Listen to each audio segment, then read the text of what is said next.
Jesus.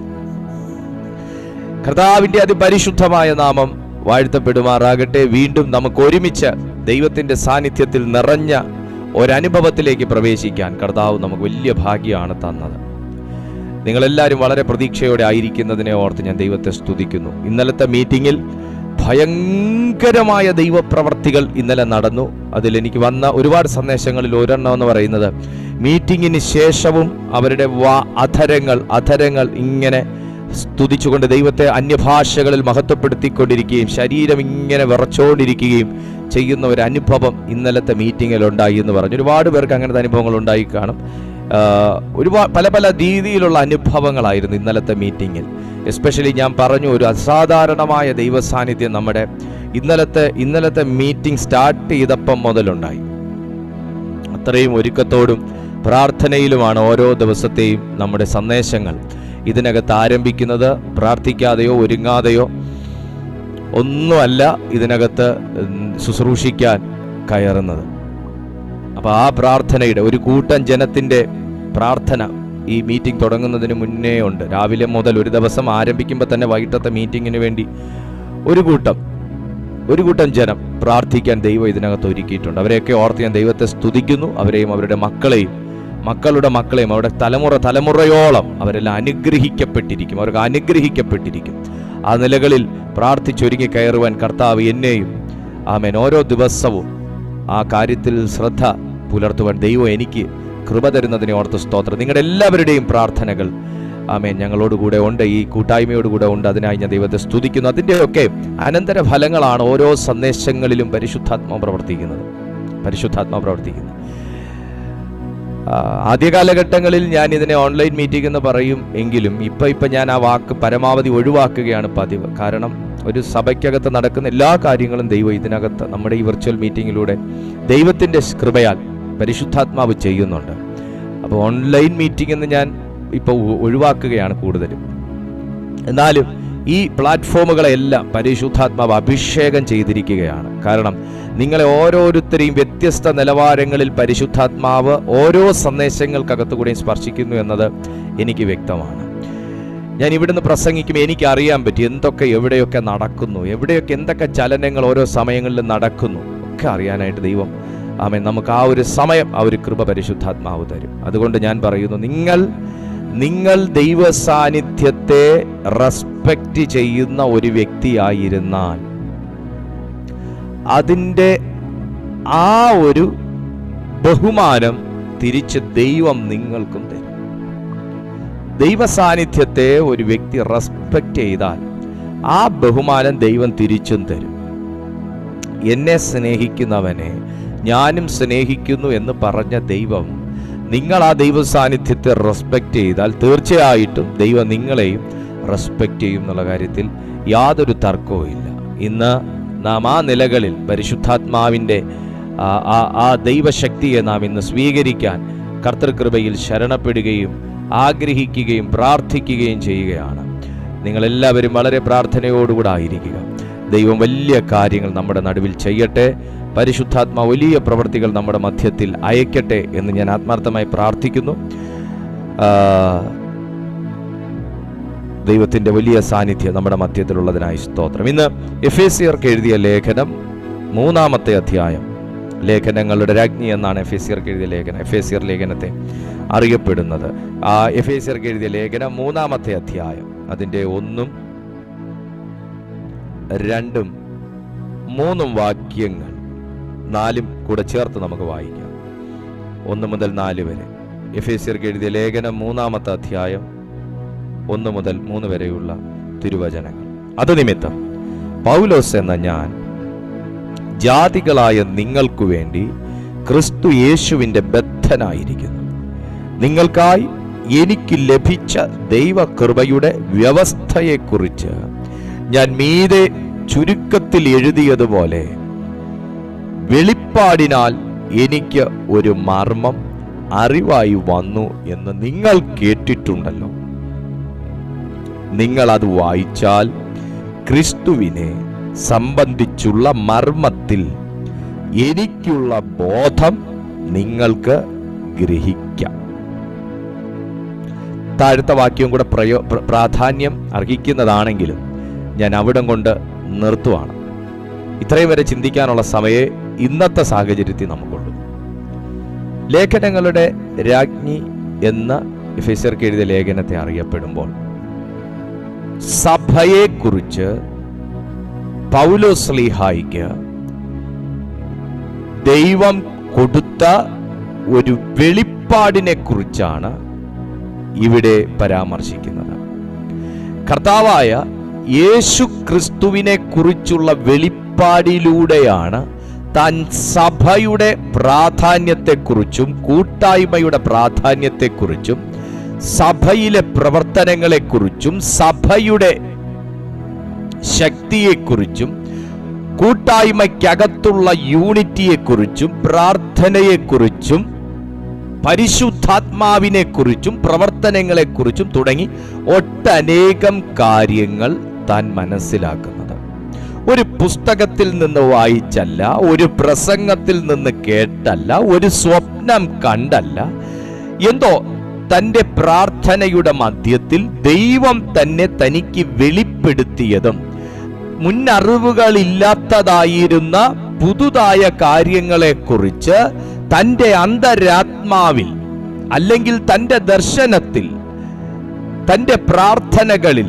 ദൈവം വെളിപ്പെടുത്തിക്കൊടുത്ത ഈ ഭൂമിയിലെ ഒരു പ്രവാചകന്മാർക്കും വെളിപ്പെടുത്താൻ കഴിയാത്തതും അവർക്കാർക്കും ആ കാലം വരെയും വെളിപ്പെട്ട് കിട്ടിയിട്ടില്ലാത്തതുമായിട്ടുള്ള, എന്നാൽ സ്വർഗത്തിനും സ്വർഗത്തിന്റെ ന്യായാധിപതിക്കും മാത്രം വെളിപ്പെടുത്താൻ കഴിയുമായിരുന്ന ആ വെളിപ്പാടിനെ പൗലോസ് ശ്ലീഹായിക്ക് ദൈവത്തിന്റെ ആത്മാവ് നൽകിക്കൊടുത്തത് അത് തൻ്റെ ആത്മീയ ജീവിതത്തിൽ, തൻ്റെ കരിയറിൽ, തൻ്റെ പ്രയർ ലൈഫിൽ, തൻ്റെ ശുശ്രൂഷയിൽ, തൻ്റെ വിളിയിൽ, തൻ്റെ ദൗത്യത്തിൽ തനിക്ക് കൂടുതൽ കരുത്തേകാൻ, കൂടുതൽ കോൺഫിഡന്റായി മുൻപോട്ട് പോകാൻ, കൂടുതൽ ദൈവത്തിനു വേണ്ടി പ്രയോജനപ്പെടാൻ, കൂടുതൽ ദൈവത്തെക്കുറിച്ച് പഠിപ്പിക്കാൻ, കൂടുതൽ പ്രവർത്തികളിൽ ഏർപ്പെടാൻ, അപ്പോസ്തോലിക അധികാരങ്ങൾ പോലുള്ള പ്രവർത്തികളിൽ തനിക്ക് ഇടപെടാൻ ദൈവത്തിന്റെ ആത്മാവ് അധികം കരുത്തേകി. ഒരു കൂട്ടായ്മയിൽ താങ്കൾ ആയിരിക്കുന്നത്, ഒരു കൂട്ടായ്മ താങ്കൾ ആചരിക്കുന്നത്, ഒരു കൂട്ടായ്മയിൽ താങ്കൾ കർത്താവിനെ കുറിച്ച് കേൾക്കുന്നത്, താങ്കൾ കൂടെ ചേർന്ന് പ്രാർത്ഥിക്കുന്നത്, ആമേൻ പറയുന്നത്, എന്തിന് കണ്ണടച്ചിരിക്കുന്നത്, ശ്രദ്ധയോടെ തിരുവെഴുത്ത് കേൾക്കുന്നത് ഒന്നും തന്നെ വെറുതെ ആകുകയില്ല, വെറുതെ അല്ല. ഏതോ ഒരു നിമിഷം എന്നും എന്ന പോലെ താൻ കണ്ണടച്ചിരുന്നപ്പോഴോ പ്രാർത്ഥിച്ചപ്പോഴോ അല്ലെങ്കിൽ ഒന്ന് മയങ്ങിയപ്പോഴോ ആട്ടെ, തനിക്ക് വെളിയിൽ അതുവരെ വന്നിട്ടില്ലാതിരുന്നതും എന്നാൽ അന്നേ ദിവസം ദൈവത്തിന് തന്റെ മുമ്പിൽ വെളിപ്പെടുത്താൻ തോന്നിയതുമാകുന്ന ഒരു പ്രവൃത്തിയെയാണ് വെളിപ്പാട് എന്ന് പൗലോസ് ശ്ലീഹ ഇവിടെ അർത്ഥമാക്കിയിരിക്കുന്നത്. ഇതാരോടാണ് പറയുന്നത്? ഇത് എഫെസ്യ സഭയോട് താൻ എഴുതുമ്പോൾ താൻ സംസാരിക്കുന്നത് സഭയെ കുറിച്ചാണ്. എന്നെ കേൾക്കുന്ന മാന്യ സുഹൃത്തേ, ഇന്ന് താങ്കൾ ആയിരിക്കുന്ന കൂട്ടായ്മകൾ, താങ്കൾ ദിവസവും മുടക്കമില്ലാതെ താങ്കൾ പാർട്ടിസിപ്പേറ്റ് ചെയ്യുന്ന കൂട്ടായ്മകൾ, സഭ, ഇതൊന്നും വെറുതെ അല്ല. അതിനകത്ത് വ്യക്തമായ ദൈവിക പദ്ധതിയും ദൈവിക തിരഞ്ഞെടുപ്പും ദൈവിക നിർണയങ്ങളും അതിനകത്ത് കിടപ്പുണ്ട്. ആര് സഭയ്ക്ക് വില കൊടുക്കുമോ, ആര് സഭയ്ക്ക് വേണ്ടി ചേർന്ന് നിൽക്കുമോ, ആര് സഭയെ സ്നേഹിക്കുമോ, അവനെ ദൈവം മനുഷ്യൻ സ്നേഹിക്കുന്നതിനേക്കാൾ അധികം സ്നേഹിച്ചിരിക്കും.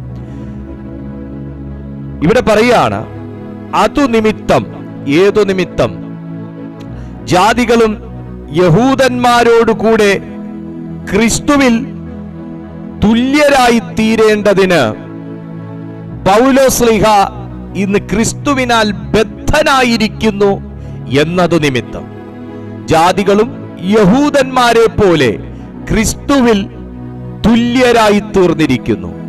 പ്രസംഗിക്കുന്ന ഞാനും കേൾക്കുന്ന നിങ്ങളും എന്തുകൊണ്ട് യേശു ക്രിസ്തുവിനെ നമുക്ക് സർവസ്വവുമായി സ്വീകരിക്കാൻ ഒരധികാരം ലഭിച്ചു, ഒരവകാശം ലഭിച്ചു എന്ന് ചോദിച്ചാൽ ഒറ്റ വാക്കിൽ നമുക്ക് എടുത്തു പറയാവുന്ന ഒരു ഉത്തരം ഇതാണ്: അത് കൃപയാലാണ്.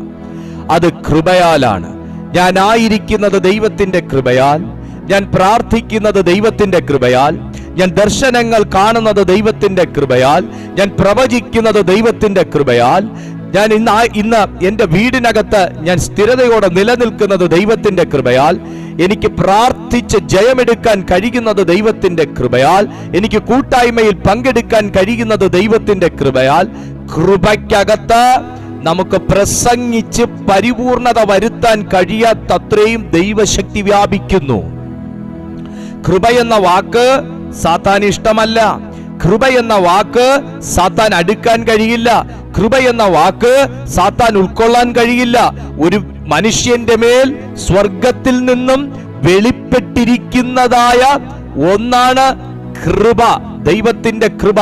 ആ കൃപയ്ക്കകത്ത് ഒരു മനുഷ്യന് വഹിച്ചുകൊള്ളുവാൻ കഴിയാത്ത, ഒരു മനുഷ്യ ശരീരത്തിന് വഹിച്ചുകൊള്ളുവാൻ കഴിയാത്തതും അവന്റെ ആത്മാവിന് വഹിപ്പാൻ കഴിയുന്നതുമാകുന്ന സർവായുധങ്ങളോടും കൂടി നിറഞ്ഞതാകുന്നു ദൈവത്തിന്റെ കൃപ.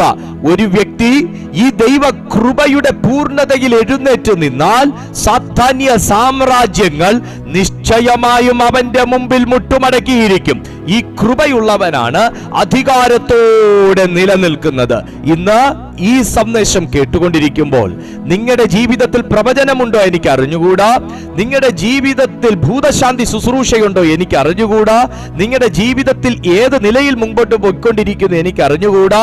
പക്ഷെ ദൈവ കൃപയുടെ പാത്രങ്ങളായ ആരെങ്കിലും എന്നെ ഇന്ന് കേൾക്കുന്നുണ്ടെങ്കിൽ എനിക്ക് അവരോട് ധൈര്യമായ ഒരു ആലോചന കൈമാറാനുണ്ട്. കൃപയുടെ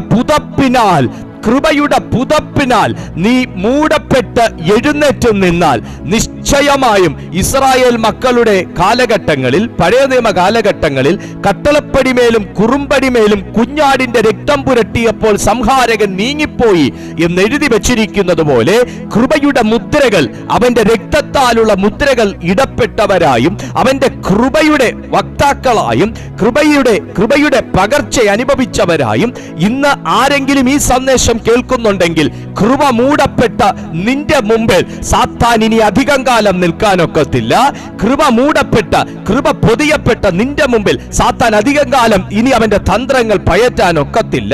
കൃപയിൽ നിറയപ്പെട്ട, കൃപയിൽ ആരാധിക്കുന്ന, കൃപയിൽ ശക്തി പ്രാപിച്ച, കൃപയിൽ ആത്മഭാഷയിൽ പ്രാർത്ഥിക്കുന്ന, കൃപയിൽ മണിക്കൂറുകൾ ചിലവിടുന്ന, കൃപയിൽ ദൈവത്തിന്റെ പാദപീഠത്തിൽ ഇരിക്കുന്ന, കൃപയിൽ പരിശോധനകളെ ജയിക്കുന്ന, കൃപയിൽ പ്രതിസന്ധികളെ തരണം ചെയ്യുന്ന, കൃപയിൽ യോർദാനെ മുറിക്കുന്ന, കൃപയിൽ ചെങ്കടലിനെ വറ്റിച്ചു കളയുന്ന നിന്റെ മുമ്പിൽ അധികം കാലം സാത്താന് പരീക്ഷകളായും പരാജയങ്ങളായും ദുരന്തങ്ങളായും ഇനി നിന്നെ ബാധിക്കാൻ അധിക സമയം കഴിയുകയില്ല. കാരണം എന്റെ കൃപ നിനക്ക് മതി. വെളിപ്പാടുകളാൽ ആധിക്യം പ്രാപിച്ച പൗലോസ്ലീഹായോട് കർത്താവ് പറയുന്നത്, നിനക്ക് വെളിപ്പാട് സൂക്ഷിക്കാനും, ശുശ്രൂഷ സൂക്ഷിക്കാനും, അഭിഷേകം സൂക്ഷിക്കാനും, നിന്റെ നടുവേദന മാറ്റാനും, നിന്റെ കാഴ്ചക്കുറവ് പരിഹരിക്കാനും, നിന്റെ കൊന്നല് മാറ്റാനും എല്ലാം എന്റെ കൃപ നിനക്കു മതി.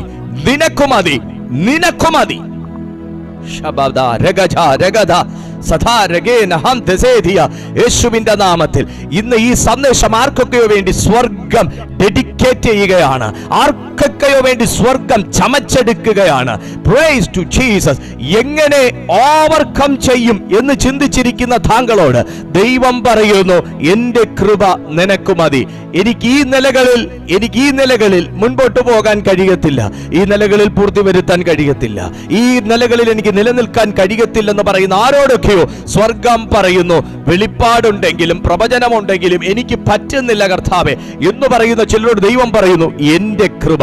ചുരുക്കി പറഞ്ഞാൽ, കൃപ ഒഴിവാക്കിക്കൊണ്ടൊരു വെളിപ്പാടില്ല, കൃപ ഒഴിവാക്കി നിർത്തിക്കൊണ്ടൊരു ശുശ്രൂഷയില്ല, കൃപ ഒഴിവാക്കി നിർത്തിക്കൊണ്ടൊരു പ്രാർത്ഥനയില്ല, കൃപ ഒഴിവാക്കി നിർത്തിക്കൊണ്ട് ഒരു ജീവിതമില്ല. ആ നിലകളിൽ ആരോട് സ്വർഗം പറയുന്നു, കൃപ വൃഥാവാക്കി കളയാതെ, കൃപ ഒഴിവാക്കി നിർത്താതെ, കൃപയെ മറന്നുകൊണ്ട് ഒരു ക്രിസ്തീയ ജീവിതം, ഒരു ആത്മീയ ജീവിതം സാധ്യമല്ല. കൃപയുള്ളവനാണ് പുത്രത്വം ഉള്ളത്. കൃപയുള്ളവനാണ് പുത്രത്വം ഉള്ളത്. വാ തുറന്ന് പറയുക, ഞാൻ കർത്താവിന്റെ പുത്രനാണ്. കൃപയുള്ളവനാണ് പുത്രത്വം ഉള്ളത്. നീ പുത്രനാണെന്ന് അറിയുന്നത് കൃപയിൽ ജീവിക്കുന്നത് കൊണ്ടാണ്. കമാൺ, പുത്രനാണെന്ന് അറിയുന്നത് കൃപയിൽ ജീവിക്കുന്നു. അതാ ഞാൻ പറഞ്ഞേ, പൈശാചിക സാമ്രാജ്യങ്ങൾ ഒരുമിച്ച് അവന്റെ സംഘാടകരെ ഉൾപ്പെടെ കൂട്ടി വരുത്തിയാലും അണിനിരന്നാലും കൃപയുള്ള ഒരു ദാവീദിന്റെ മുമ്പിൽ നിൽപ്പാൻ നമ്മളതിനെ അഭിഷേകമായിട്ട് കണക്ട് ചെയ്യും, അല്ലേ? അതെ, ദൈവത്തിന്റെ കൃപ ദാവീദിന്റെ മേൽ ഉണ്ടായിരുന്നോണ്ട് അഭിഷേകം വർക്ക് ചെയ്ത്. അഭിഷേകം എല്ലായിടത്തും വർക്ക് ചെയ്ത് കാണുന്നില്ലല്ലോ. അഭിഷേകം ഉണ്ടായിട്ട് എല്ലാ മുഖത്തെയും തകർക്കാൻ പറ്റുന്നില്ലല്ലോ. അഭിഷേകം ഉണ്ടായിട്ട് എല്ലായിടവും ചാടിക്കടക്കാൻ പറ്റുന്നില്ലല്ലോ. പക്ഷേ ദാവീദ് ബാലനായവന് 5 കല്ലെടുത്തെങ്കിലും ഒറ്റക്കല്ലുകൊണ്ട് സംഘാടക തലവനെ പോലും അടിച്ചു തള്ളിയിടാൻ, നെറ്റിത്തടം പൊട്ടിച്ചവനെ കൂപ്പുകുത്തിക്കാൻ കഴിഞ്ഞത് കൃപ ചലിച്ചതുകൊണ്ടാണ്. അഭിഷേകം എവിടെയെങ്കിലും ബ്ലോക്കായോ കുഞ്ഞെ? ദൈവകൃപ എവിടെയെങ്കിലുമൊക്കെ വൃഥാവായി പോകുന്നുണ്ടോ? പ്രാർത്ഥനകൾ നിഷ്ഫലമായി പോകുന്നുണ്ടോ? കമാൺ, ദൈവാത്മാവ് നിന്നോട് ചോദിക്കുക, അഭിഷേകം കെട്ടപ്പെട്ടു പോയോ? ദൈവകൃപ ചലിക്കാത്ത അവസ്ഥയിലായോ? ആത്മീയ ശക്തി ചലിക്കാതെയും വ്യാപരിക്കാത്തയും അവസ്ഥയിലായോ? ദുരാത്മാക്കൾ ഒരുമിച്ച് അണിനിരന്ന് നിന്റെ പ്രാർത്ഥനാ ജീവിതത്തെ പോലും ബന്ധിച്ചു കളഞ്ഞോ? കൃപ വൃഥാവാക്കരുത്. കൃപ വൃഥാവാക്കരുത്. പുത്രത്വത്തിന്റെ ശക്തിയാൽ, പുത്രത്വത്തിന്റെ പദവിയിൽ, പുത്രത്വത്തിന്റെ മഹിമയിൽ ഇന്ന് ഈ സന്ദേശത്തിൽ നീ ചാടി എഴുന്നേൽക്കുക. സ്വർഗം നഷ്ടപ്പെട്ട സകലതും നിന്റെ മേൽ പകരാൻ ആഗ്രഹിക്കുകയാണ്. പ്രായം, പക്വത, ആയോധനകല ഇതൊന്നും കൊണ്ടല്ല ദാവീദ് ഗോലിയാത്തിനെ ജയിച്ചേ. ആന്നോ? അല്ല. എനിക്ക് അഭിഷേകം ഉണ്ട് എന്ന് പറഞ്ഞുകൊണ്ട് നടന്നിട്ടാണോ? അതുമല്ല. പുള്ളിക്ക് അറിയായിരുന്നു കാര്യം. ഞാൻ ആരാന്നറിയായിരുന്നു. നീ എന്റെ ആരുമല്ല എന്നൊക്കെ പറഞ്ഞ് പലരും നിങ്ങളെ എടുത്തു മാറ്റുമ്പോ നിരാശപ്പെടരുത്. നിന്നെ കൊണ്ട് ഒന്നിനും കൊള്ളത്തില്ല എന്ന് പറയുമ്പോഴും നിരാശപ്പെടരുത്. നിന്നെ കൊണ്ടൊന്നും ഇത് പൂർത്തീകരിക്കാൻ പറ്റുകയില്ല എന്ന് പറയുമ്പോഴും നിങ്ങളുടെ കോൺഫിഡൻസ് നഷ്ടപ്പെടരുത്. നീയാണോ ഇത് ചെയ്യാൻ പോകുന്നത് എന്ന് പറയുമ്പോഴും നിങ്ങൾ സങ്കടപ്പെടരുത്. ഗോലിയാത്ത് ഇത് തന്നെ ദാവീദിനെ നോക്കി പറഞ്ഞു. ഗോലിയാത്തിനൊന്ന് കുനിഞ്ഞു നോക്കാൻ പോലും പറ്റാത്തത്രേ ഉള്ളൂ. കാരണം ഗോലിയാത്തിന്റെ പൊക്കവും വണ്ണവും, മുമ്പിൽ നിൽക്കുന്നത് ഒരു ഉറുമ്പ് പോലൊരു സാധനവും. ആനയുടെ മുന്നിൽ ഉറുമ്പ് നിന്ന് എങ്ങനെ ഇരിക്കും? അങ്ങനെ ആ ഗോലിയാത്ത് നോക്കിക്കൊണ്ട് തന്നെ. പക്ഷേ ഈ അഭിഷേകം ഉള്ളവരെയൊക്കെ കാണുമ്പോൾ ആളിലൊന്നും കാണത്തില്ല, ആളിൽ ഇച്ചിരെ കാണത്തുള്ളൂ. പക്ഷെ പുള്ളിയിൽ നിന്ന് പുറപ്പെടുന്നതൊന്നും താങ്ങാൻ പറ്റാത്ത കാര്യങ്ങളാണ്. കാര്യം മനസ്സിലായോ? കാര്യം നീ വേദനയ്ക്കകത്തായിരിക്കും, കാര്യം നീ ദുഃഖത്തിനകത്തായിരിക്കും. നിരാശകൾ നിന്നെ ചുറ്റിപ്പിടിച്ചിട്ടുണ്ടാകും. ഭാരം പർവ്വതം പോലെ നിന്റെ നെഞ്ചത്തിരിക്കുകയായിരിക്കും. പരാജയങ്ങൾ ഒന്നൊന്നായി ഏറ്റുവാങ്ങിയ ഓർമ്മകളായിരിക്കും. പക്ഷേ ആ വേദനയ്ക്കകത്തും അഭിഷേകം നഷ്ടപ്പെടാതെ വെളിപ്പാടിൽ നിന്നുകൊണ്ട് നിങ്ങൾ പ്രാപിച്ച ദൈവിക വെളിപ്പാടിൽ നിന്നുകൊണ്ട് പുറത്തേക്ക് വരുന്ന പ്രാർത്ഥനകളും അധികാരങ്ങളും കൽപ്പനകളും ശത്രുവിന്റെ നെഞ്ചത്തല്ല, ശത്രുവിന്റെ നെറ്റിത്തടത്തിൽ തന്നെ കൊള്ളും. അവന്റെ വർക്ക് ചെയ്യുന്ന സ്ഥലമാണ് ഇത്. അവന്റെ വർക്ക് ചെയ്യുന്ന സ്ഥലം ഇത്. അവന്റെ വർക്കിംഗ് സ്റ്റേഷൻ തന്നെ തകർക്കും നീ അത്രയും വേദനയോടെ പ്രാർത്ഥിച്ചാൽ. അവന്റെ ഫാക്ടറി സഹിതം പൊട്ടിത്തെറിക്കും നീ ആ മനോഭാരത്തോടെ പ്രാർത്ഥിച്ചാൽ. അവന്റെ മാനുഫാക്ചറിംഗ് യൂണിറ്റ് തന്നെ കത്തിപ്പോവും നീ ആ മനോഭാരത്തോടെ പ്രാർത്ഥിച്ചാൽ. വെളിപ്പാട് എന്നൂടെ പൗലോസ് പറയുന്നല്ലോ. നമ്മൾ വിചാരിക്കും പുള്ളി ഉറങ്ങിയപ്പോ കർത്താവ് എല്ലാം കൂടെ കുടഞ്ഞിട്ടതാണ്. എന്റെ പൊന്നു സഹോദരങ്ങളെ, വെളിപ്പാട് പ്രാപിച്ചത് ഒരു കുടുക്കം പുള്ളിയുടെ മേൽ വന്നപ്പോ പ്രാപിച്ചതല്ല. ഒരുപാട് മിഷണറി യാത്രകൾക്കകത്ത് ആ മനുഷ്യൻ അനുഭവിച്ച കഷ്ടതകൾക്കകത്തും യാതനകൾക്കകത്തും കല്ലേറിനകത്തും പട്ടിണിക്കകത്തും ഉറക്കിളപ്പിനകത്തും മരണത്തെ മുഖാമുഖം കണ്ട സന്ദർഭത്തിനകത്തുമെല്ലാമായി ആകമൊത്തം ആ മനുഷ്യനെ കർത്താവ് വിളിച്ചത് മുതൽ, ശുശ്രൂഷയ്ക്ക് താൻ ഇറങ്ങിയത് മുതൽ, ആമേൻ, താൻ ശുശ്രൂഷ ചെയ്ത കാലഘട്ടം വരെയും താൻ പ്രാപിച്ചെടുത്തതാണ് വെളിപ്പാട്. ഒരു കുടുക്കം പുറത്തേക്ക് വരുമ്പോ എല്ലാം കൂടെ തുറന്നു വരുന്ന സാധനം അല്ല വെളിപ്പാട്. സ്തോത്രം. ജീവിതത്തിനകത്ത് ഒരുപാട് സന്ദർഭങ്ങൾക്കകത്തൂടെ കർത്താവ് നമ്മളെയൊക്കെ അയക്കും, അനുവദിക്കും. AC റൂമിലിരുന്ന് ദാ പിടിച്ചോ പ്രാപിച്ചോ എന്ന് പറഞ്ഞ് നടത്തുന്ന നൽകുന്ന ഒരു ജീവിതമല്ല ക്രിസ്തീയ ജീവിതം. കഷ്ടപ്പാടുകൾക്കകത്തുകൂടെയും കഷ്ടതകൾക്കകത്തുകൂടെയും നിന്ദകൾക്കകത്തുകൂടെയും അവമാനങ്ങൾക്കകത്തുകൂടെയും പൗലോസ്ലീഹ കടന്നുപോയിട്ടുണ്ടെങ്കിൽ നമ്മുടെ ക്രിസ്തീയ ജീവിതങ്ങളും അത്രത്തോളം ഒന്നും ദൈവം അനുവദിച്ചില്ലെങ്കിലും ഏറെക്കുറെ ഇതൊക്കെ തന്നെ നമ്മുടെ ജീവിതത്തിൽ വ്യത്യസ്ത രൂപങ്ങളിൽ നമുക്ക് അനുഭവിക്കേണ്ടതായി വരും. ഇന്ന് കല്ലെറിഞ്ഞു കൊല്ലുന്ന സിസ്റ്റം ഇല്ല, എന്നാൽ അന്ന് കല്ലെറിഞ്ഞു കൊല്ലുന്നതാണ് സിസ്റ്റം. അന്ന് കല്ലേറുകൾ കൊണ്ട് പൗലോസ്ലീഹ ദൈവത്തിനു വേണ്ടി സഹിച്ചെങ്കിൽ ഇന്ന് വാക്കുകളാകുന്ന കല്ലേറുകൾ നിങ്ങളുടെ നേർക്ക് വന്നാൽ നിങ്ങൾ അതിശയപ്പെടരുത്. അതിനകത്ത് നീ ഒരു വെളിപ്പാട് പ്രാപിക്കണം. ക്രിസ്തീയ ജീവിതം ഉടച്ചു കളയുന്ന കല്ലുകളാകരുത് നിങ്ങൾക്ക് നേരെ വരുന്നത്. ഒരു വാക്കുകളും നിന്റെ ക്രിസ്തീയ ജീവിതത്തെ തകർക്കാൻ പാടില്ല. യേശു കർത്താവും ഏറ്റുവാങ്ങി കല്ലുകൾ, വാക്കുകൾ കൊണ്ട്, പരിഹാസങ്ങൾ കൊണ്ട്, ചമ്മട്ടി കൊണ്ട്, വിധികൾ കൊണ്ട്, എല്ലാം കൊണ്ടും യേശു കർത്താവ് സ്വന്തം ബന്ധങ്ങളിൽ നിന്ന് തുടങ്ങി അന്യരിൽ നിന്നുവരെയും യേശു കർത്താവ് ഏറ്റുവാങ്ങി. എന്തുകൊണ്ട് തന്റെ ക്രിസ്തീയ ജീവിതത്തിൽ ഉലച്ചിലുകൾ ഉണ്ടായില്ല എന്ന് ചോദിച്ചാൽ, താൻ ആ ഒലിവ് മലയിലിരുന്ന് പ്രാപിച്ച, താൻ ആ മലയിൽ, പ്രാർത്ഥനാ മലയിലിരുന്ന് താൻ പിതാവിങ്കിൽ നിന്ന് പ്രാപിച്ച വെളിപ്പാടുകളാണ് തന്നെ ഓരോ ദിവസവും മുമ്പോട്ട് നടത്തിയത്. ചില ദിവസമെങ്കിലും നിങ്ങൾ ആത്മീയ ജീവിതത്തിൽ ശോഷിച്ചു പോകുന്നതിന്റെ കാരണം വെളിപ്പാട് കുറഞ്ഞു പോകുന്നത് കൊണ്ടാണ്. ഇവിടെ പൗലോസ് പറയുന്നു, അത് നിമിത്തം പൗലോസ് എന്ന ഞാൻ ജാതികളായ നിങ്ങൾക്ക് വേണ്ടി ക്രിസ്തു യേശുവിന്റെ ബദ്ധനായിരിക്കുന്നു. നിങ്ങൾക്കായി എനിക്ക് ലഭിച്ച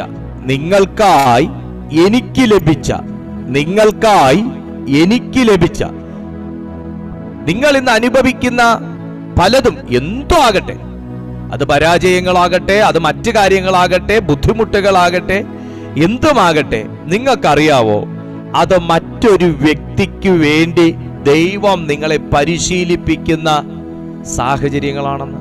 ഒരുപക്ഷെ നിങ്ങളുടെ തലമുറകൾക്ക് വേണ്ടിയായിരിക്കാം, തലമുറകളുടെ തലമുറകൾക്ക് വേണ്ടിയിട്ടായിരിക്കാം. നാളൊരു വ്യക്തിയുടെ ഉത്തരവാദിത്തപ്പെട്ട സ്ഥാനത്ത് നിന്ന് അവർക്കൊരു സാക്ഷ്യം ബോധിപ്പിച്ച് അവരെ ബലപ്പെടുത്താനാകാം. നിങ്ങൾക്ക് തന്നെ നിങ്ങളുടെ ക്രിസ്തീയ ജീവിതത്തിൽ ദൈവത്തെക്കുറിച്ചൊരു ഉറപ്പ് പ്രാപിക്കാനാകാം. എന്തു ആകാം. ഞാൻ നിങ്ങൾക്കായി ഒരു വെളിപ്പാട് പ്രാപിച്ചു. എന്താ അത്? നിങ്ങൾക്കായി എനിക്ക് ലഭിച്ച ദൈവകൃപയുടെ വ്യവസ്ഥയെക്കുറിച്ച് ഞാൻ മീതെ ചുരുക്കത്തിൽ എഴുതിയതുപോലെ വെളിപ്പാടിനാൽ എനിക്ക് ഒരു മർമ്മം അറിവായി വന്നു. വെളിപ്പാട് എന്ന വാക്കിന് ഇവിടെ നമുക്ക് കാണാൻ കഴിയുന്നത് അതിൻ്റെ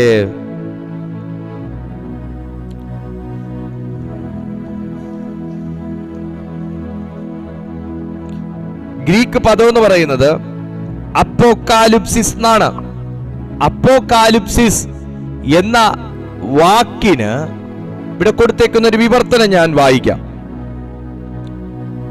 ഇത് വെളിപ്പാടിനെ പരാമർശിക്കാൻ ഉപയോഗിക്കുമ്പോൾ വെളിപ്പെടുത്തുന്നവയെല്ലാം ഒരുപോലെ വീക്ഷിക്കേണ്ടതിന് ഒരു വ്യക്തിയെ ദൈവം ആ വെളിപ്പാട് കാണിക്കുമ്പോൾ അതിൻ്റെ മറ നീക്കിക്കൊടുത്ത് കാണിക്കുന്ന ഒരവസ്ഥയെ പറയുന്ന പേരാണ് അപ്പോക്കാലിപ്സിസ്. നിങ്ങളൊരു കാര്യം മനസ്സിലാക്കിയായിരുന്നോ? ഒരു മറ നീങ്ങണം. ആ വാക്ക് നിങ്ങൾ ഓർത്തു നോക്കി. ഈ മറ നീക്കുക, മറ നീങ്ങിയ ഒരവസ്ഥ, തടസ്സം മാറിയ നിങ്ങൾക്ക് ഇപ്പൊ എന്നെ കാണാൻ പറ്റത്തില്ല, ഇവരൊരു മറയുണ്ട്. ഇത് നീങ്ങിക്കഴിഞ്ഞാൽ നിങ്ങൾക്ക് എന്നെ കാണാൻ കഴിയുന്നത് പോലെ. സുഹൃത്ത, ഇത് ചെറിയൊരു വാക്കല്ല. നിങ്ങൾക്ക് എന്നെ കാണാൻ കഴിയുന്നത് പോലെ ഒരു മറ നീങ്ങിയാലേ ഒരു വ്യക്തത നീ പ്രാപിക്കത്തുള്ളൂ. സ്തോത്രം പറയാൻ പറ്റുമെങ്കിൽ ഒന്ന് പറയുന്നത് തെറ്റില്ല. ഒരു മറ നീങ്ങണം. സുഹൃത്തെ, വെളിപ്പാട് ഒത്തിരി ഉണ്ടെങ്കിലും നിനക്ക് മറ നീങ്ങിയ ഒരു അനുഭവം കിട്ടണം. ആലോചനകളും ആശയങ്ങളും ഒത്തിരി ജീവിതത്തിലുണ്ടെങ്കിലും സ്വപ്നങ്ങൾ ഒത്തിരി ജീവിതത്തിലുണ്ടെങ്കിലും ഒരു മറ നീങ്ങി കിട്ടിയാലേ നിനക്കൊരു പൂർണ്ണത ആ വിഷയത്തിലുണ്ടാവും. സ്തോത്രം. ഇന്ന് വിശ്വസിക്കുന്നു, കർത്താവ് എൻ്റെ ജീവിതത്തിൽ നിന്ന് മറ നീക്കി പ്രകാശം പരത്തുന്നൊരു ദിവസമായിരിക്കുമെന്ന് വിശ്വസിക്കുന്നു. ഒരു വ്യക്തിയെ പരാമർശിക്കുമ്പോൾ മറ്റുള്ളവർക്ക് ദൃശ്യമാകുന്ന വിധത്തിലുള്ള അയാളുടെ പ്രത്യക്ഷതയും വെളിപ്പെടുത്തലുമാണ് ഈ അപ്പോക്കാലിപ്സിസ് എന്ന വാക്കുകൊണ്ട് അർത്ഥമാക്കുന്നത്. എനിക്ക് ഈ തിരുവെഴുത്തുകളെ കുറിച്ച് വെളിപ്പെടുത്തിയത് പരിശുദ്ധാത്മാവാണ്. എന്റെ മറ നീങ്ങിപ്പോകുന്ന ഒരു സന്ദർഭമാണ്, എൻ്റെ ജീവിതത്തിൽ നിന്ന് മറ നീങ്ങി മാറുന്ന ഒരു സന്ദർഭമാണ് എൻ്റെ ജീവിതത്തിൻ്റെ ബ്രേക്ക് ത്രൂ എന്ന് പറയുന്നത്.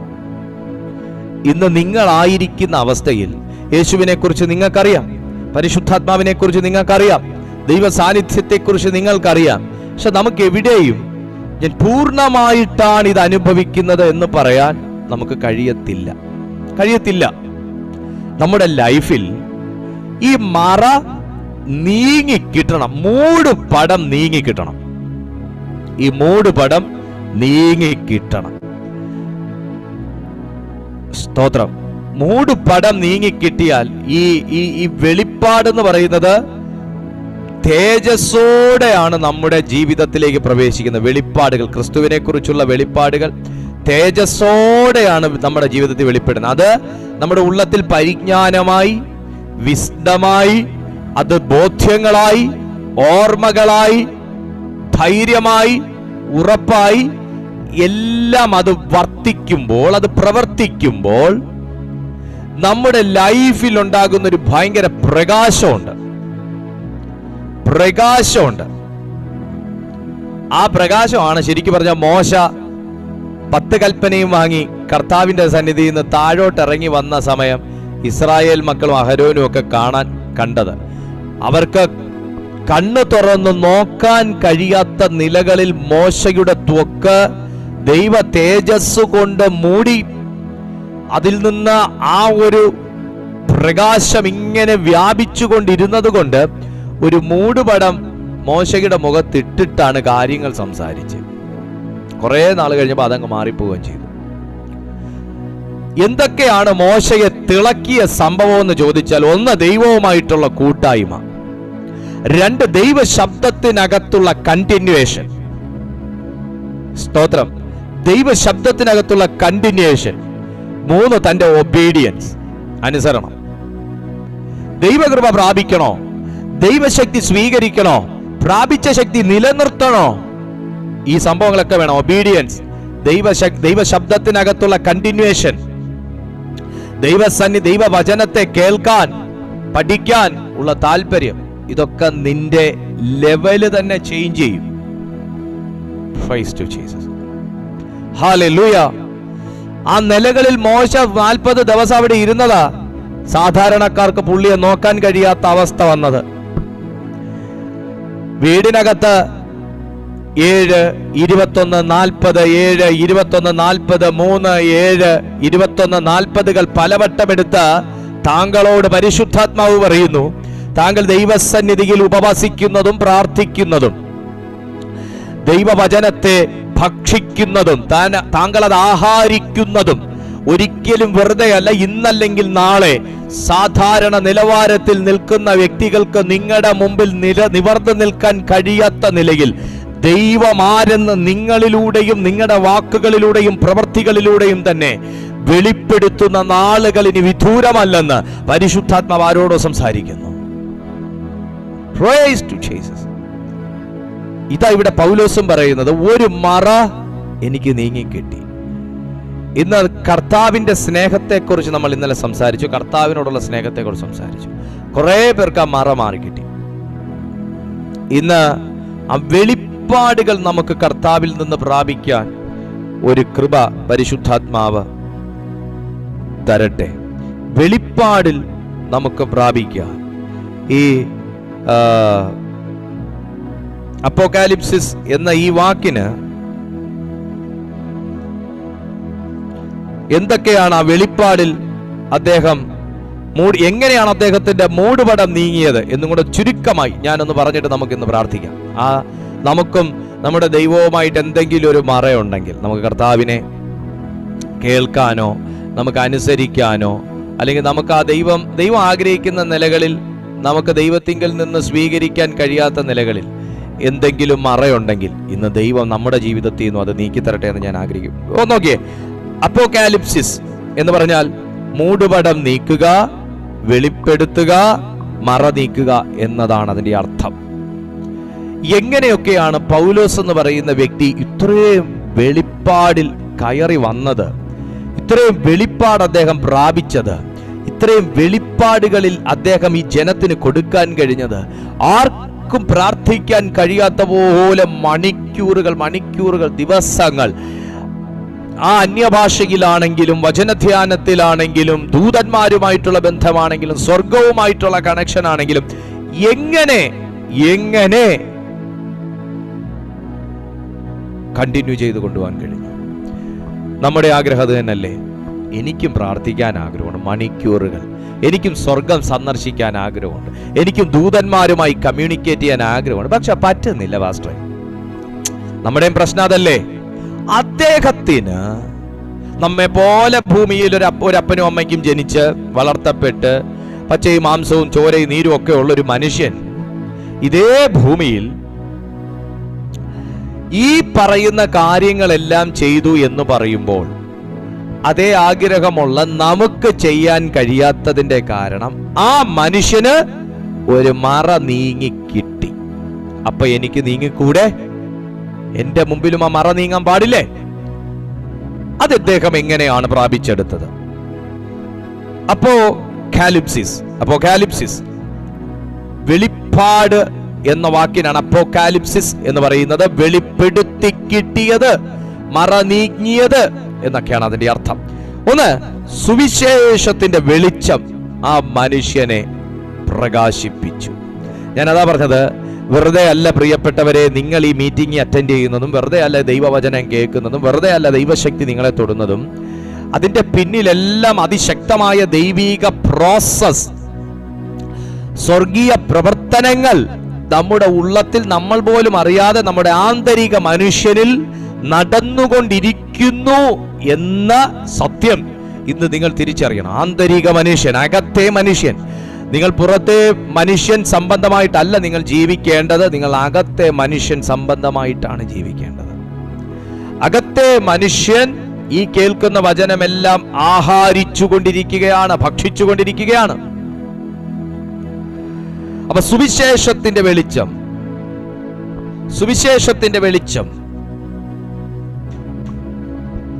ആ ലൂക്കോസ് എഴുതിയ സുവിശേഷം 2-ാമത്തെ അധ്യായം 32-ാമത്തെ വാക്യം ഒന്ന് വായിക്കാമോ? ഒന്ന് നോക്കിയേ. ലൂക്കോസ് എഴുതിയ സുവിശേഷം 2-ാമത്തെ അധ്യായം അതിന്റെ 32-ാമത്തെ അനുഗ്രഹീതമായ തിരുവചനം.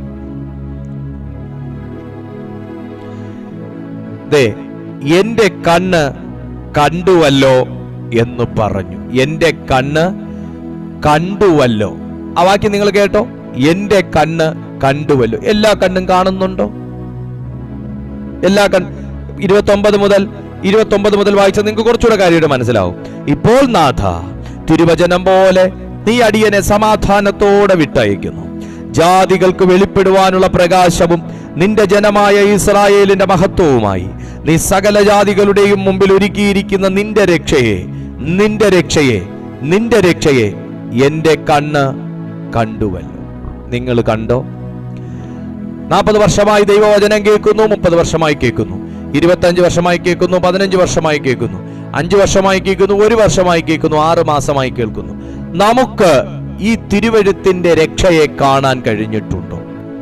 ഇല്ല എങ്കിൽ നാം വെളിപ്പാട് പ്രാപിച്ചിട്ടില്ല എന്നുള്ളതാണ്. വെളിപ്പാടില്ലാതെ ആത്മീയ ജീവിതം മുമ്പോട്ട് പോകാൻ കഴിയത്തില്ല. അപ്പൊ ഒന്നാമത്, വെളിപ്പാട് ഒരു വ്യക്തിക്ക് പ്രാപിക്കണമെന്നുണ്ടെങ്കിൽ അവന്റെ സുവിശേഷത്തിന്റെ പ്രകാശം കിട്ടിയിരിക്കണം. സുവിശേഷത്തിന്റെ പ്രകാശം കിട്ടിയവന്റെ കണ്ണ് കാണും. അവൻ ആത്മമണ്ഡലത്തിലെ കാര്യങ്ങളെക്കുറിച്ച് വിശകലനം ചെയ്യാൻ തുടങ്ങും, അവൻ പഠിക്കാൻ തുടങ്ങും, അവൻ ദൂതന്മാരുമായി കമ്മ്യൂണിക്കേറ്റ് ചെയ്യും, അവൻ സ്വർഗീയ ഭാഷകൾക്കകത്ത് അവൻ ശക്തി ആർജിച്ചവനും സ്വർഗീയ ദൂതുകളും വെളിപ്പാടുകളും മർമ്മങ്ങളും അവൻ പിടിക്കുന്നവനുമായിരിക്കും. വെളിപ്പാടിന്റെ ഒരു കലവറ ഒരു വ്യക്തിക്ക് തുറന്നു കിട്ടിയാൽ. രണ്ടാമത്തെ കാര്യം, വരാൻ പോകുന്ന ന്യായവിധിയെക്കുറിച്ചുള്ള ബോധ്യം മനസ്സിലാക്കിയതിനാൽ തനിക്കുള്ള മൂടുപടം നീങ്ങിപ്പോയി. റോമർക്ക് എഴുതിയ ലേഖനം 2-ാമത്തെ അധ്യായം 5-ാമത്തെ തിരുവചനം.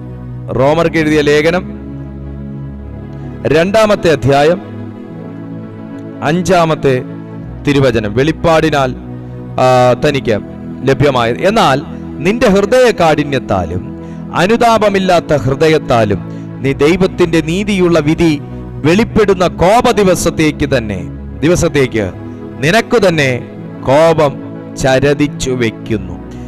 വരുവാനുള്ള ന്യായവിധിയെക്കുറിച്ച് ഉള്ള വെളിപ്പാട് ദൈവം പൗലോസ്ലീഹായ്ക്ക് കൊടുത്തപ്പോൾ തനിക്ക് ജാതികളെ കുറിച്ച് ആത്മഭാരം ഉണ്ടായി, പാപം ചെയ്യുന്നവരെ കുറിച്ച് ആത്മഭാരം ഉണ്ടായി, പ്രാർത്ഥനയില്ലാത്ത ജനത്തെ നോക്കി ആത്മഭാരം ഉണ്ടായി. പ്രിയപ്പെട്ട സുഹൃത്തെ, ഒരാത്മഭാരം ഉണ്ടാകട്ടെ, ഇന്നൊരാത്മഭാരം ഉണ്ടാകട്ടെ. കേവലം ഒരു ചടങ്ങല്ല ക്രിസ്തീയ ജീവിതം എന്ന് പറയുന്നതും പ്രാർത്ഥന എന്ന് പറയുന്നതും. പേടി തട്ടാതിരിക്കാനല്ല പ്രാർത്ഥിക്കേണ്ടത്, നമ്മുടെ പേഴ്സ് കളഞ്ഞു പോകാതിരിക്കാനല്ല പ്രാർത്ഥിക്കേണ്ടത്, നമ്മുടെ വാതിലുകൾ അടയുമ്പോൾ മാത്രമല്ല പ്രാർത്ഥിക്കേണ്ടത്. വരുവാനുള്ള ന്യായവിധിയെക്കുറിച്ച് ഒരു ദൈവ പൈതൽ ബോധ്യമുള്ളവനായിരിക്കുന്നുവെങ്കിൽ അവൻ വെളിപ്പാടിൽ സഞ്ചരിക്കുന്നു എന്നുള്ളതാണ് അർത്ഥം.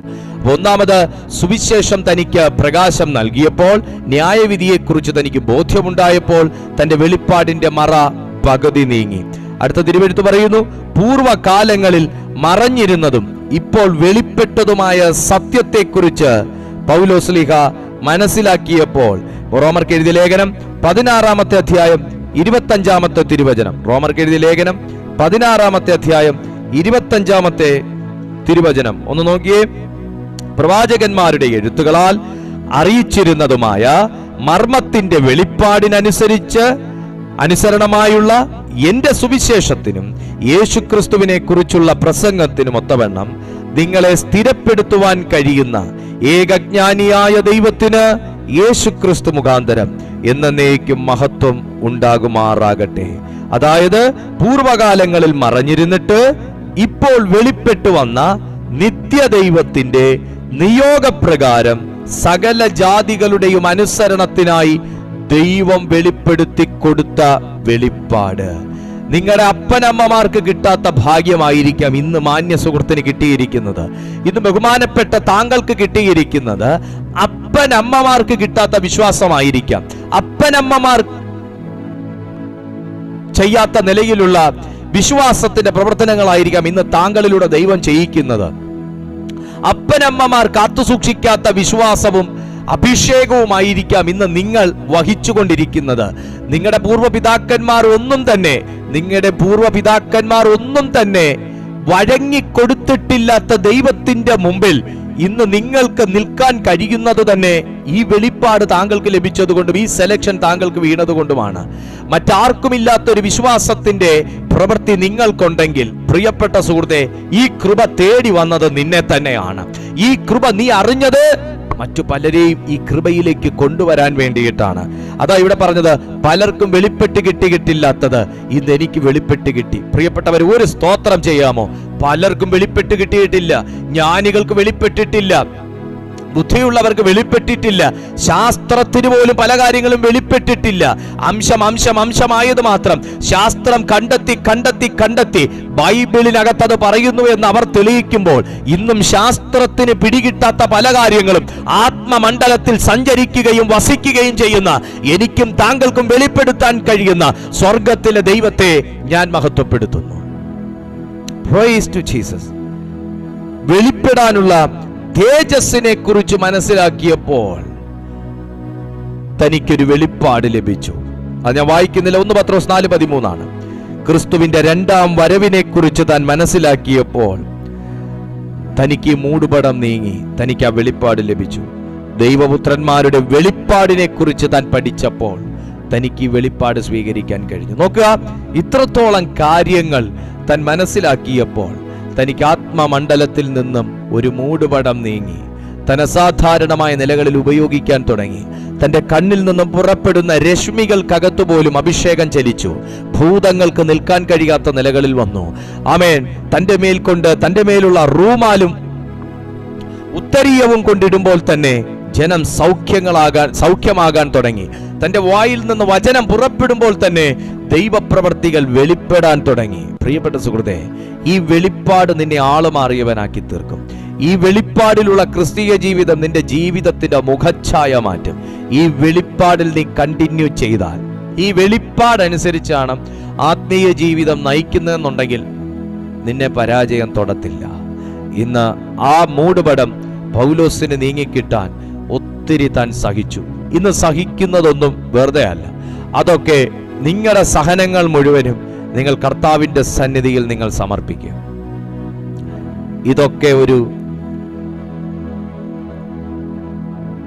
ലേണിംഗ് ടൈമായിട്ട് നിങ്ങൾ കണ്ടേ. ഇന്ന് പരിശുദ്ധാത്മാവ് ആരെയൊക്കെയോ തൊടാൻ ആഗ്രഹിക്കുകയാണ്. ആരുടെയൊക്കെയോ ആത്മമണ്ഡലം ഇന്ന് തുറക്കാൻ പോവുകയാണ്. നിങ്ങളുടെയൊക്കെ പ്രാർത്ഥന ജീവിതത്തിലെ ശൈലികൾ പോലും പരിശുദ്ധാത്മാവ് മാറ്റാൻ ആഗ്രഹിക്കുകയാണ്. പ്രാർത്ഥനാ ജീവിതത്തിലെ ശൈലി പോലും ദൈവം മാറ്റിമറിക്കാൻ ആഗ്രഹിക്കുകയാണ്. അനന്യാസ് വന്ന് തന്റെ മേൽ കൈവച്ച് കാഴ്ച പ്രാപിച്ച സമയത്തെ പ്രാർത്ഥന അല്ല ഈ ലേഖനങ്ങൾ എഴുതിയ കാലഘട്ടങ്ങളിലുള്ള പത്രോസിന്റെ പ്രാർത്ഥന. ദൈവമക്കളെ, നമ്മുടെ പ്രാർത്ഥനകളുടെ നിലവാരങ്ങൾ ചേഞ്ച് ആകണം. നമ്മുടെ പ്രാർത്ഥന സബ്ജക്റ്റുകൾ ചേഞ്ച് ആകണം.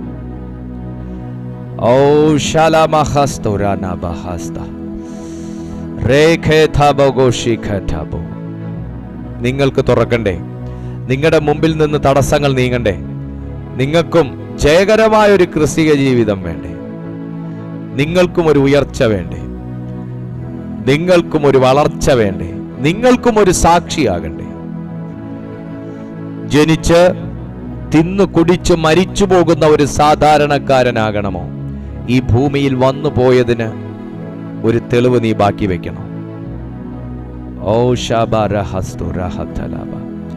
ആ വെളിപ്പാടിന് വേണ്ടി ഒന്ന് പ്രാർത്ഥിച്ച്, കർത്താവേ, എനിക്ക് നിലനിൽക്കാൻ കഴിയാത്ത പോലത്തെ അവസ്ഥയിലാണ്, എനിക്കൊരു വെളിപ്പാട് നീ തരണം. എനിക്ക് എങ്ങനെ നിലനിൽക്കണം, മുൻപോട്ട് പോകണം എന്നുള്ളൊരു വെളിപ്പാട് തരണം. ഒന്ന് പ്രാർത്ഥിച്ച്. സുവിശേഷം നിന്റെ കണ്ണിന് നിശ്ചയമായിട്ടും ഒരു ലേപനമായി മാറും. നിനക്ക് വെളിപ്പാടുകൾ കിട്ടും. ഒരു നിമിഷം നിങ്ങളുടെ കണ്ണുകൾ ഒന്ന് ദൈവസന്നിധിയിൽ അടച്ച്, കർത്താവേ, ആ ഒരു പകർച്ച എൻ്റെ മേലൊന്ന് ഇടണമേ എന്ന്. ആ ഒരു പകർച്ച പൗലോസിന്റെ മേൽ പകർന്നതുപോലെ എൻ്റെ മേലും ഒന്ന് പകരണമേ എന്ന് പ്രാർത്ഥിക്കുന്നവരുടെ ജീവിതത്തിൽ സ്വർഗീയ ശക്തി ഇന്ന് പകരാൻ ദൈവത്തിന് മനസ്സുണ്ട്. നിങ്ങളുടെ പ്രാർത്ഥനാ ജീവിതവും അതിൻ്റെ രീതികളുമെല്ലാം ദൈവം മാറ്റിമറിക്കും. എന്നെ കാണുന്ന എല്ലാ ദൈവമക്കളും പ്രാർത്ഥിക്കുമ്പോൾ തന്നെ, നിങ്ങളുടെ കണ്ണുകൾ അടയ്ക്കുമ്പോൾ തന്നെ നിങ്ങളുടെ കണ്ണിനു മുൻപിൽ ഒരു ദൈവിക പ്രകാശം നിങ്ങൾക്ക് പ്രതീക്ഷിക്കാം. നിങ്ങളുടെ കണ്ണിനു മുമ്പിൽ ഒരു ദൈവിക പ്രകാശം നിങ്ങൾക്ക് പ്രതീക്ഷിക്കാം. നിങ്ങളെ റിസീവ് ചെയ്യാൻ കർത്താവ് ഒരുക്കമാണ്.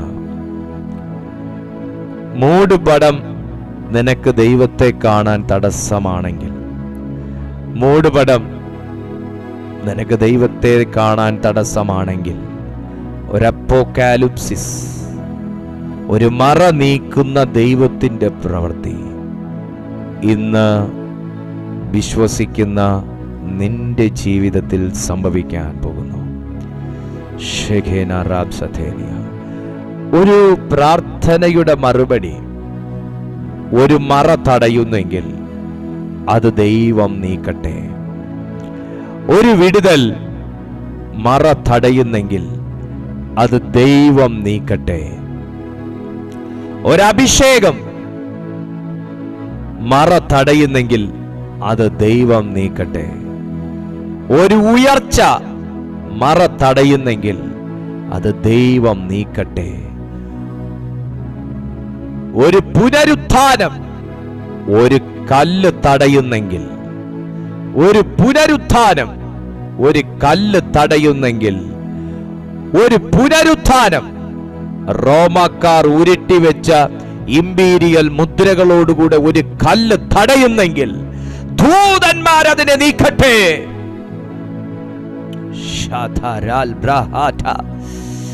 ഒരു മനുഷ്യ കരവുമില്ലാതെ,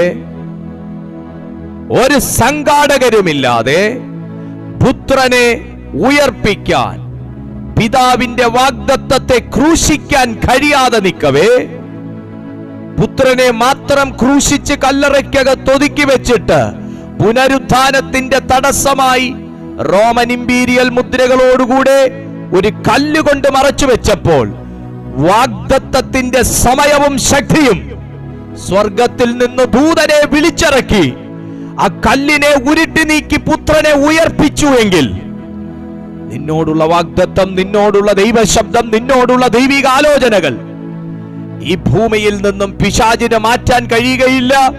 ഒരു വെളിപ്പാട് പ്രാപിച്ചവന്റെ മേൽ ഈ ദൈവശബ്ദം വ്യാപിക്കട്ടെ.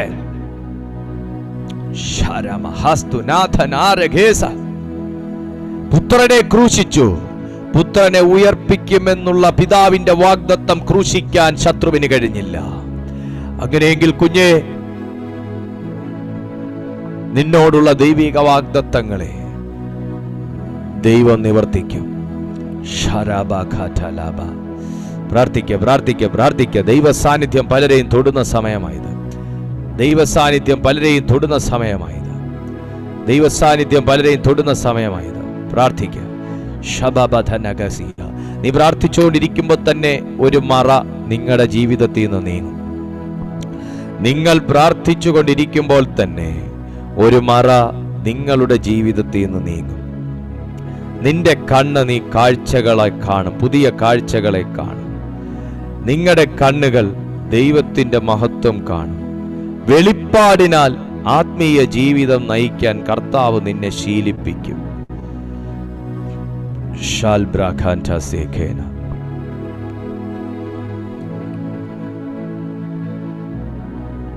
മൂന്ന് പ്രാവശ്യം പൗലോസിന്റെ മേലുള്ള ശൂലം നീങ്ങാൻ താൻ അപേക്ഷിച്ചു. പക്ഷെ യേശു പറഞ്ഞു, എടോ, ശൂലത്തെക്കാൾ വലിയതാ എന്റെ കൃപ. അത് മതി നിനക്ക് ആത്മീയ ജീവിതം മുൻപോട്ട് നയിക്കാൻ. ഓ, അതൊരു ഭയങ്കര വാക്കല്ലേ? അതൊരു വലിയ വാക്കല്ലേ? ശൂലത്തെക്കാൾ വലിയത്, നിന്നെ കുത്തുന്നതിനേക്കാൾ വലിയത്, നിന്നെ വേദനിപ്പിക്കുന്നതിനേക്കാൾ വലിയത്, നിന്നെ നിരാശപ്പെടുത്തുന്നതിനേക്കാൾ വലിയതാണോ എന്റെ കൃപ? അത് മതി നിന്റെ ആത്മീയ ജീവിതം ജയകരമായി മുൻപോട്ട് നയിക്കാൻ. ആ ശൂലം നിന്റെ വെളിപ്പാടിനെ തടയത്തില്ല. ആ ശൂലം നിന്റെ പ്രാർത്ഥനാ സമയം കുറയ്ക്കത്തില്ല. ആ ശൂലം നിന്റെ പ്രവർത്തികളെയും പ്രവർത്തനങ്ങളെയും തടയുകയില്ല. ഇന്ന് കർത്താവ് ആരോടോ ഈ വാക്യം ഓർമ്മിപ്പിക്കുകയാണ്. കുഞ്ഞേ, നീ അനുഭവിക്കുന്നതിനൊന്നിനും നിന്റെ ഉയർച്ചയെ തടയാൻ കഴിയത്തില്ല. ദൈവത്തിന്റെ കൃപയ്ക്കകത്ത് നിലനിൽക്കുക, ദൈവത്തിന്റെ കൃപയ്ക്കകത്ത് നിലനിൽക്കുക, പരിശുദ്ധാത്മാവിന്റെ കൃപയ്ക്കകത്ത് നിലനിൽക്കുക. ഓ, നന്ദി യേശുവേ, നന്ദി യേശുവേ, നന്ദി യേശുവേ, നന്ദി യേശുവേ, നന്ദി യേശുവേ. പിതാവേ, ഞാൻ ഈ ജനത്തെ അങ്ങയുടെ കൈകളിലേക്ക് തരുന്നു. ദൈവം ഇവരെ സഹായിച്ചതിനായും ശക്തീകരിച്ചതിനായും സ്തോത്രം. ഇന്ന് ഞങ്ങൾ കേട്ട ഈ തിരുവെഴുത്തിനാൽ ഇവരുടെ ജീവിതത്തിലെ മറ നീങ്ങി ഇവർ വിടുതൽ പ്രാപിക്കട്ടെ. ഇവരുടെ ജീവിതം അനുഗ്രഹിക്കപ്പെടട്ടെ. ഇവർക്കുള്ള എല്ലാവരും ദൈവത്താൽ അനുഗ്രഹിക്കപ്പെടട്ടെ. ഞാൻ ഇവരെ ബ്ലസ് ചെയ്ത് പ്രാർത്ഥിക്കുന്നു. ഞങ്ങൾക്ക് തന്ന വചനത്തിനായി സ്തോത്രം, യേശുവിൻ നാമത്തിൽ തന്നെ, ആമേൻ. ദൈവം നിങ്ങളെ അനുഗ്രഹിക്കട്ടെ. എല്ലാ ദിവസവും രാവിലെ 6:30 മണിക്കും വൈകുന്നേരം 6:30 മണിക്കും നമ്മുടെ മീറ്റിംഗ്. നടത്തപ്പെടുന്നു. നിങ്ങളെല്ലാവരും ജോയിൻ ചെയ്യുക, ഞങ്ങളുടെ മീറ്റിങ്ങിനോടുകൂടെ പങ്കെടുക്കുക. ആദ്യമായിട്ട് ആരെങ്കിലും ഞങ്ങളുടെ ഈ ചാനൽ കാണുന്നുവെങ്കിൽ നിങ്ങൾ ഈ ചാനൽ സബ്സ്ക്രൈബ് ചെയ്യാനും കൂടെ മടിക്കരുത്. നിങ്ങൾ ചെയ്യുക. മറ്റുള്ളവർക്കും കൂടെ ഞങ്ങളുടെ ഈ മീറ്റിംഗ് ലിങ്ക് നിങ്ങൾ കൈമാറി ഈ മീറ്റിങ്ങിനെ കുറിച്ച് അറിയിക്കുക. നിങ്ങളുടെ പ്രാർത്ഥനാ വിഷയങ്ങൾ വാട്സാപ്പിൽ ഈ നമ്പറിൽ അറിയിക്കാം. എമർജൻസി കോൾസ് ഒക്കെയും ഈ നമ്പറിൽ ചെയ്യാനുമുള്ള അവസരമുണ്ട്. നിങ്ങളത് പ്രയോജനപ്പെടുത്തുക. കർത്താവ് നിങ്ങളെ അനുഗ്രഹിക്കട്ടെ. സ്വർഗ്ഗം ഇന്ന് വലിയ കാര്യങ്ങൾ പലരുടെയും ജീവിതത്തിൽ ചെയ്തിട്ടുണ്ട്. നിങ്ങളുടെ അനുഭവങ്ങൾ, സാക്ഷ്യങ്ങളൊക്കെയും ഞങ്ങളെ അറിയിക്കുക. ദൈവം ഒരുപാട് പേരുടെ ജീവിതത്തിൽ വലിയ മാറ്റങ്ങൾ ഉണ്ടാക്കിയിട്ടുണ്ട്. അതെനിക്ക് നന്നായിട്ട് വിശ്വാസമുണ്ട്. ഒരുപാട് പേരുടെ ജീവിതത്തിൽ പരിശുദ്ധാത്മാവ് വലിയ മാറ്റങ്ങൾ ഇന്നത്തെ ഈ മീറ്റിങ്ങിൽ കൊണ്ടുവന്നിട്ടുണ്ട്. നിങ്ങളുടെ ആത്മമണ്ഡലത്തിൽ വലിയ വ്യത്യാസങ്ങൾ ഇന്നുണ്ടായിട്ടുണ്ട്. ആത്മമണ്ഡലത്തിൽ വലിയ വ്യത്യാസങ്ങൾ, മൂട് പടം നീങ്ങിയ ഒരനുഭവം നിങ്ങളുടെ ജീവിതത്തിൽ ഇന്നുണ്ടായിട്ടുണ്ട്. കർത്താവ് വലിയ കാര്യങ്ങൾ ചെയ്യട്ടെ. അടുത്ത ദിവസം നമുക്ക് വീണ്ടും കാണുന്നതുവരെ അത്യുന്നതന്റെ ചിറകിൻ കീഴിൽ കർത്താവ് നമ്മെ സൂക്ഷിക്കട്ടെ. I bless you in Jesus' almighty name. Amen.